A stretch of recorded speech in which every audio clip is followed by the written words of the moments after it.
हायकोर्टात धाव घेतली आहे। आम्ही कुठलीही घोषणाबाजी करत नाही आहे। आमचं एवढंच म्हणणं आहे की दिशा सालियनला न्याय मिळाला पाहिजे आणि या पद्धतीनं तिचा मृत्यू झालेला आहे, आत्महत्या झाली का काय झालं याचा पूर्ण तपास व्हायला पाहिजे। आम्ही कोणावरही बोट किंवा नाव ठेवत नाही आहे, परंतु या गोष्टीचा मात्र तपास झाला पाहिजे। किशोरी पेडणेकर माजी महापौर यांचं नाव याच्यामध्ये खूप प्रामुख्याने येत आहे आणि त्यामुळे यामध्ये काय तथ्य आहे, त्या कुटुंबाला कोणी त्रास दिला का किंवा दबाव टाकला का, या सगळ्या गोष्टीची चौकशी झाली पाहिजे, एवढंच आमचं म्हणणं आहे।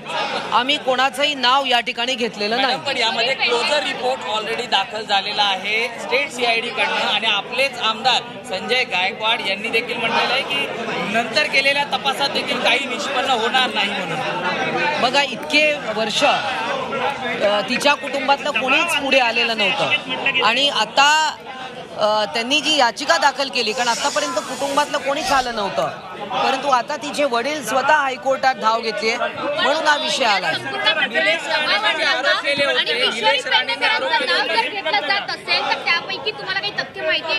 बघा, याच्यात तथ्य काय आहे ते शोधून काढायचे कोर्टाने आणि पोलिसांनी, एवढंच आमचं म्हणणं आहे। किशोरी पेडणेकर त्यावेळेला वारंवार त्यांच्याकडे गेल्या होत्या, हे आपण पाहिलेलं आहे सगळ्यांनी, त्याच्यामुळे त्या स्वतःच गेल्या आहे, त्या गोष्टीला काही पुराव्याची गरज नाही आहे।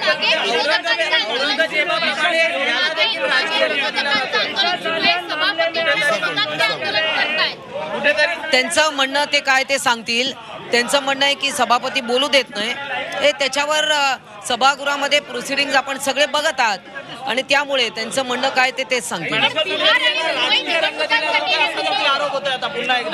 कोणताही राजकीय रंग नाही। तिच्या वडील का गेले आता कोर्टामध्ये, आम्ही म्हणजे त्यांना काय असं वाटलं म्हणून ते गेले, त्यामुळे हा सगळा विषय जो आहे तो जगापुढे आला पाहिजे, हे एवढंच आमचं म्हणणं आहे। आपल्या सभागृहात सत्ताधाऱ्यांना बोलू दिलं नाही। तर विधिमंडळाच्या पायऱ्यांवर हे आंदोलन सध्या सुरू आहे। सत्ताधाऱ्यांचं आंदोलन पुढच्या भागामध्ये पायऱ्यांवर सुरू आहे, तर मागच्या बाजूला विरोधकांचं आंदोलन सुरू आहे। तर आज दोन्ही बाजू सत्ताधारी आणि विरोधक दोघेही पायऱ्यांवर आहेत आणि या ठिकाणी दोन वेगवेगळ्या विषयांना धरून आंदोलन सुरू आहे। दिशा सालियन संदर्भात आंदोलन सुरू आहे। सत्ताधाऱ्यांतलं शिवसेनेतले हे सगळे आमदार या ठिकाणी दिसत आहेत। तर या संदर्भात दिशा सालियनला न्याय मिळाला पाहिजे, 5 वर्षांनी का होईना तिच्या वडिलांनी स्वतः याचिका दाखल केली आहे असं कायंदे यांचं म्हणणं होतं।